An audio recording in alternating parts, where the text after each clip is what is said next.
جناب صدیقہ طاہرہ فاطمہ زہرا سلام اللہ علیہا کا ارشاد گرامی ہے۔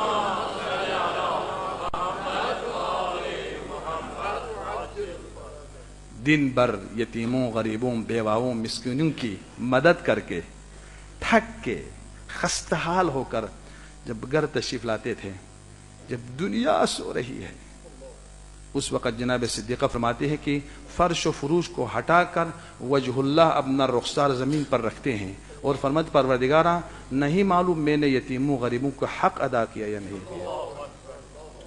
درد ہے علی کے سینے میں، امیر المؤمنین علیہ افضل الصلوات المسلمین کے سینے میں درد ہے۔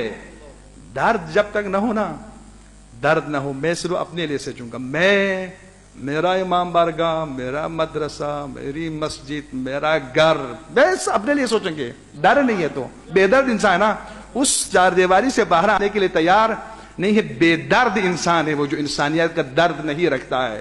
ورنہ تمہارے بندگی اور عبادت کی خدا کو ضرورت نہیں ہے، درد دل کے واسطے پیدا کیا انسان کو، ورنہ طاعت کے لیے کچھ کم نہ تھے کر بیان۔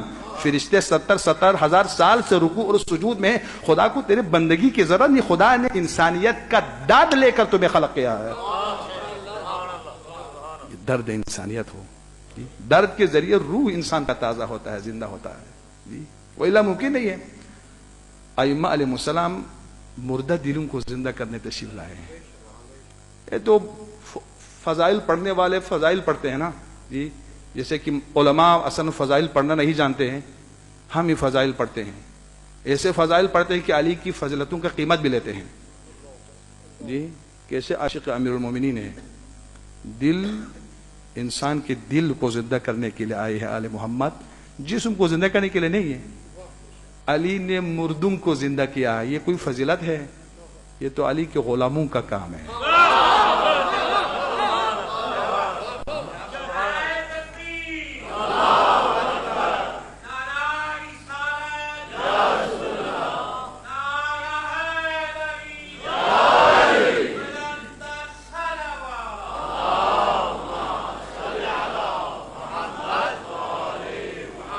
استاد جوادی عاملی کتاب امامت و رہبری در اسلام میں فرماتے ہیں کہ امام ولی خدا کے لیے کوئی مسئلہ نہیں ہے کہ وہ مردوں کو زندہ کرے، یہ تو ان کے غلاموں کا کام ہے، وہ آئے ہیں دلوں کو زندہ کرنے کے لیے، ورنہ ان کے نوکروں میں بھی یہ حالت ہے نا۔ آپ آیت اللہ قاضی کے بارے میں علماء جانتے ہیں، تمام عرفاء کے بھی باب ہے، بابائے عرفاء جناب قاضی۔ قاضی فرماتے تھے میرے اختیار میں جب چاہوں اپنا روح جسم سے باہر کر دوں، جب چاہوں داخل کر دوں جی۔ آیت اللہ طباطبائی فرماتے ہیں کہ ایک مرتبہ آقا بہجن نے تعجب سے کہا یہ ممکن ہے؟ تو آقا قاضی نے کہا میں ابھی دکھاؤں، روح کو باہر کر دیا، مر گیا، پھر روح کو داخل کر دیا۔ روح پر وہ قابو رکھتے تھے، یہ تو ان کے غلاموں کا کام ہے، یہ ان کے غلاموں کا کام ہے۔ عالم تکوین پر ولایت تکوینی رکھنا ان کے غلاموں کا کام ہے۔ مقدس اردبیلی ہے کسی عالم کے بارے میں ہے کہ کہیں پر جا رہے تھے، چھت سے بچہ گر رہا تھا تو یوں اشارہ کر کے ہوا میں روک دیا، ہوا میں روک دیا۔ ایک عالم نے، کسی نے تعجب سے کہا آغا آپ کے اندر اتنی طاقت ہے کہ آپ گرتے ہوئے بچوں کو ہوا میں روکتے ہیں؟ تو فرمایا کہ میں نے زندگی بھر اس کے مانگی، آج میں اگر کوئی مطالبہ کروں تو میری ایک بات نہیں مانے گا پروردگار۔ اور یہی مفہوم ہے عبدی اطیعنی اجعلک مثلی، بندو میری اطاعت کرو، میں وہ قدرت دوں گا جو میرے پاس ہے جی۔ یہ تو ان کے غلاموں کا کام ہے، ان کے غلاموں کا کام۔ امام زین العابدین علیہ الصلوۃ والسلام، درود پڑھو۔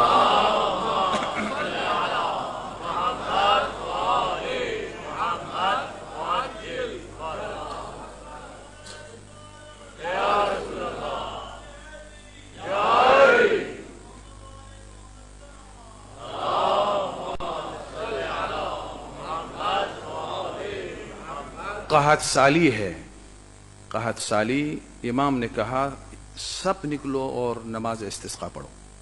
امام کے علاوہ سب نکلے، سب نکلے، نماز استسقاء پڑھ رہے ہیں، سارے اصحاب ہیں، مومنین ہیں، مسلمان ہیں، امام زین العابدین علیہ السلام کے فرمان کے مطابق، اور سب دعائیں پڑھ رہے ہیں، ذکر و اذکار پڑھ رہے ہیں، مناجات کر رہے ہیں پروردگار کے درگاہ میں۔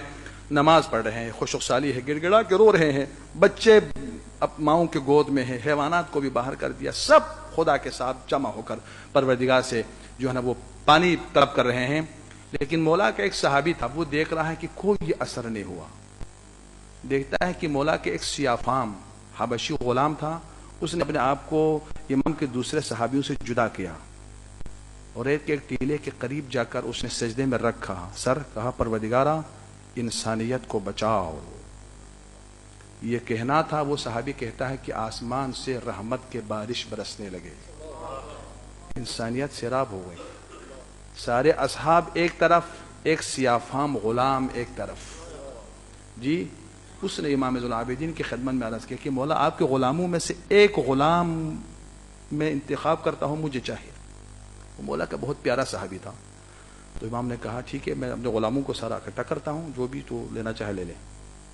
سارے غلاموں کو اکٹھا کیا تو دیکھا تو وہ غلام سیاہ فام جو اس قدر خدا کا مقرب ہے، چہرہ سیاہ ضرور ہے لیکن دل کا صفحہ اس قدر پاک ہے کہ اس کا سجدے میں جانا ہی تھا، رحمت کے دروازے کھلنے لگے. دیکھا تو وہ غلام نہیں ہے، تو کہا جس غلام کے میں تلاش میں ہوں وہ غلام یہاں پر نہیں ہے. تو مولا نے کہا سارے اچھے اچھے غلام سب کو جمع کیا. ایک غلام استبل ہے، ایک غلام استبل، پتہ ہے استبل؟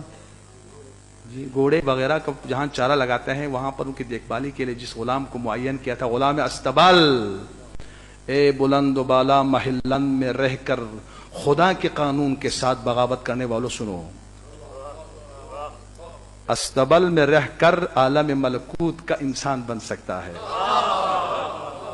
اگر اطاعت خدا نہ ہو تو محلان میں رہ کر بڑا شیطان کا پکا دوست بھی بن سکتا ہے.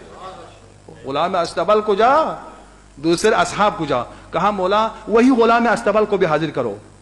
مولا نے کہا غلام استبل وہ کوئی کام کا نہیں ہے. ایسا کہا مولا نے ظاہری دنیا کے اعتبار سے، وہ تو استبل میں ہوتا ہے. کہا اسی کو بلاؤ.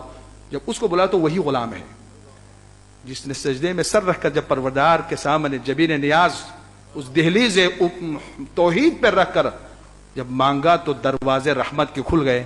مولا مجھے یہی غلام چاہیے. اس غلام نے کہا کہ اے شخص ایک ریکویسٹ ہے، مجھے میرے مولا سے جدا مت کرو. جب اس نے رونے لگا تو صحابی نے کہا چلو ٹھیک ہے، اگر تم رو رہے ہو تو اپنے مولا کے پاس رہو. صحابی کہتا ہے وہ سیدھا اس حجرے میں چلا گیا جس حجرے میں امام زین العابدین علیہ الصلوۃ والسلام عبادت کیا کرتے تھے. جا کر سجدے میں دوبارہ سر رکھا، پروردگار جو میں اور تیرے درمیان راز تھی وہ راز تو کھل گیا، اب میں دنیا میں زندہ رہنا نہیں چاہتا ہوں. یہ کہنا تھا جان آفرین کے سپرد کر دیا. یہ مولا کا غلام ہے جو روح پر قدرت رکھتا ہے. جب چاہے مرے، جب چاہے زندہ ہو جائے، جسموں میں روح ڈال کر جسمی طور پر انسان کو زندہ کرنا علی کے غلام کا کام ہے. لیکن علی کا کیا کام؟ فضیلت تو وہ ہے نا کہ علی مردہ دلوں کو زندہ کرتا ہے، ویران دلوں کو زندہ کر دیتا ہے، سرسد و شاداب کر دیتا ہے اس دلوں کو. اسے سمجھنے کی ضرورت ہے. جو جزدہ لکھتا ہے فضیلت تو یہ ہے، مردے کو زندہ کرنا فضیلت نہیں ہے، مردہ دل کو زندہ کرنا فضیلت امیر المومنین علیہ الصلوۃ والسلام ہے. عزیزان محترم، اگر تھوڑا سا ہم عقلانیت سے کام لینا، عقل سے کام لے، اپنے آپ کو عقل کے حوالے کر دے تو یہ عقل ہمیں خدا تک لے جائے گا. میں آپ کو مثال دیتا ہوں. علماء جانتے ہیں کہ عرب میں اور غیر عرب میں بھی ہے جہاں پر مسافرین لنگر انداز ہوتے ہیں اور گھوڑوں کو جہاں پہ باندھا جاتا ہے تو گھوڑے کی رسی کو جس کیل کے ساتھ باندھ کر اس کو زمین میں گاڑا جاتا ہے، ایک لمبا سا کیل ہوتا ہے، کبھی لوہے کا ہوتا ہے اور کبھی وہ لکڑی کا ہوتا ہے، اسے کلام عرب میں کہتے ہیں عقال. عقل اسی عقال سے ہے. عقال کا کام کیا ہے؟ عقال اس شہوانی سرکش گھوڑے کو باندھ کے رکھتا ہے کہ اپنے مالک کے مرضی کے خلاف کہیں نہ جائے. جہاں مالک کہے وہاں پر چلے جائے، جہاں مالک کہیں رک جاؤ تو رک جائے. یہ کیل اسے باندھ کے رکھتا ہے کہ تو نے کہیں جانا نہیں ہے، یہیں پہ بیٹھنا ہے، چونکہ تیرا مالک یہیں پہ لنگر انداز ہوا ہے. اسے کہتا ہے عقال. معصوم کا فرمان ہے عقل اسی عقال سے ہے. کوئی شخص اپنے شہوت کو عقل سے باندھ کے رکھ دے تو عقل تمہیں محمد و آل محمد کے دروازے تک لا کھڑا کر دے گا. عقل سے اگر انسان رجوع کرے، عقلانیت کی حکومت کو انسان اگر تسلیم کرے تو یقیناً آل محمد کے دروازے پر آنے کے بعد باب توحید تک پہنچے گا انسان. جی عقل کا کام ہے ہمیں آل محمد کے دروازے تک پہنچائے، اور آل محمد کا کام ہے ہمیں خدا تک پہنچائے. اس لیے انبیاء کا کام ارائے طریق ہے، علم کلام بحث ہے، اور ائمہ کا کام ایصال الی المطلوب ہے، راستہ دکھانا انبیاء کا کام ہے، انسانیت کو خدا تک پہنچانا ائمہ کا کام ہے. عقل کا کام ہے کہ ہمیں ائمہ کے در تک پہنچائے، یا ائمہ کا کام ہے کہ ہمیں خدا تک پہنچائے. درود پڑھے محمد و آل محمد پر.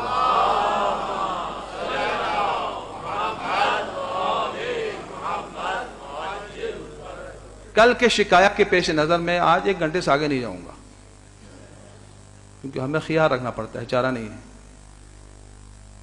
وہ حضرت لقمان اپنے بیٹے کو یہ سمجھانا چاہا کہ بیٹا لوگوں کی مخالفت سے ڈرنا نہیں، دیکھو راستہ صحیح ہے یا نہیں ہے. اگر لوگوں کی مخالفت سے ڈرے تو کہیں نہیں پہنچے گا. کہا بابا کیسے؟ تو حکیم ہمیشہ حکمت سے سمجھاتا ہے، حکیم ہمیشہ حکمت سے سمجھاتے ہیں. بیٹا آ جاؤ.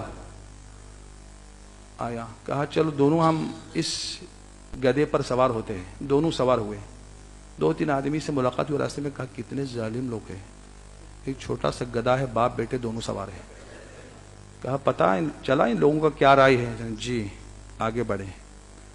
بڑھنے کے بعد کہا کہ ایک سوار ہو جاتے ہیں، دوسرا پیدل.